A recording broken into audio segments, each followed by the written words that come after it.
Hello all, Pradeep here, again from Institutions. Like as we are talking about intellectual property rights, out of in that intellectual property rights IPR, we are seeing on patents. And I was telling you about what are the different type of patents and what are the elements to be considered when we file for a when we go for a filing of a patent, and what is the procedure to file a patent, and what are the rights of an individual who files a patent, and what is the difference between assignment and a license for in patents. We are seeing all these things. I just forgot to share something the last time. So some key points to be considered when we speak about this assignment and license in patent. In assignment, parties involved will be called as assigner and an assignee. In license, the parties involved will be called as licensor and a licensee. The type of transaction in assignment is it's a permanent transfer of ownership of the patent from the assigner to the assignee for consideration. The type of transaction in licenses, temporary permission only will be granted by the licensor to the licensee for a certain period of time. All these things will be detailed in the agreement. And third one is rights transfer. What are the rights will be if it is an assignment, the entire part will be transferred and all the rights will be given to the new ownership. But here the license is authorized to use the patented invention within the scope, which will be defined in the agreement, and the patent holder retains the ownership. Then what is the nature of interest? Generally, it is irrevocable, like it cannot be taken back, but under certain circumstances, it can be taken back in assignment. But in license, it is revocable only because this is being given only for a certain period of time. Licensee can enjoy all the rights only for a certain period of time, not for the entire lifetime. What are the rights available is the assignee can sue for a patent infringement and exercise on all other rights available to a patent holder. Assignment holder, the new patent holder has all the rights, including he can go for suing the uh, third party, whoever is using his or her own patent, which has been transferred to her name of his. What are the rights available? The licensee does not usually have the rights to sue for infringement or sublicense the rights further unless otherwise agreed. Yeah. Before I was telling you, right, there are non-exclusive and exclusive. If it is an exclusive, he cannot sublicense it. But if it is a non-exclusive agreement, the licensee, the new license holder can sublicense the received patent to some other third party, and it can be done. What is the most important thing is like restoration of lapsed patents. See, when normally a patent will be, if it is granted, it will be only for a certain period of time, that is for 20 years. That is for 20 years. When we apply for an utility patent, normally they'll give 18 months of time to go for examination. So I was telling you about the procedure of patent. For filing a patent, initially we have to file the patent. Once the document is accepted, it will be published. And when we raise an examination, when the examiner accepts the patent design, it will be granted under the name. Once the grant is received, this grant is valid for 20 years of time.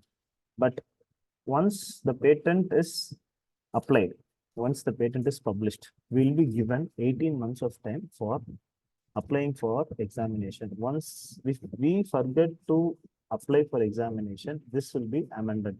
Or this will be cancelled.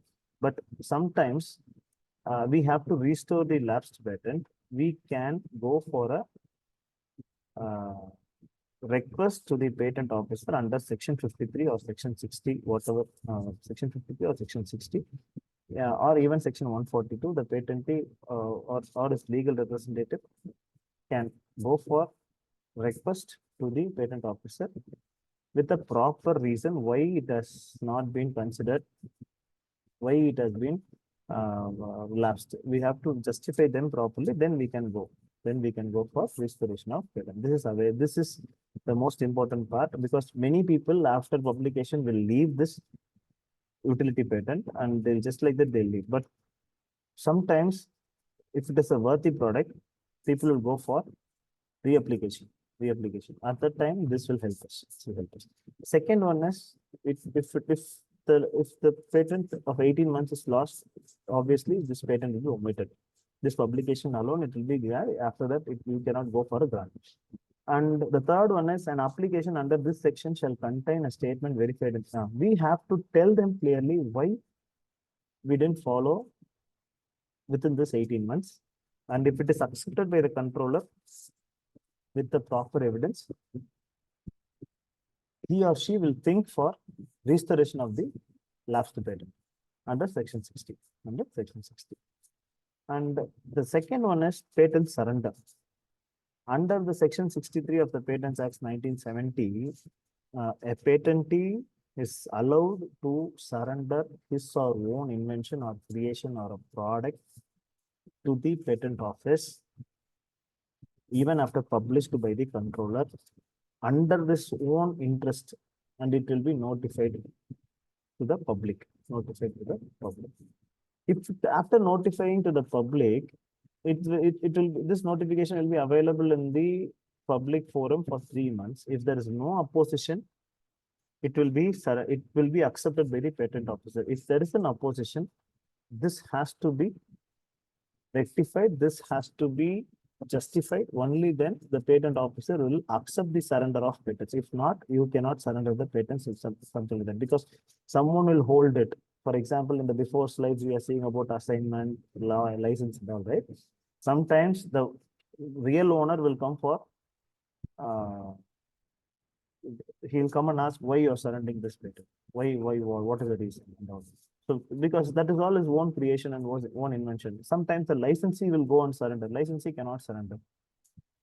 So, it will be open in the public forum. So, once any queries or any justifications required, the concerned person has to submit a proper justification telling why, what is the reason behind after for surrendering all these things. Only then the patent officer will accept to surrender the patent. Even it can be revoked. And it can be again published by the patent officer. It depends on the requirement of the individual who is yet to surrender or revoke the particular patent. So this is about surrender and revocation of patent. Thank you so much. We'll see in the next series like what is infringement remedies and penalties of patent. Thank you. Good.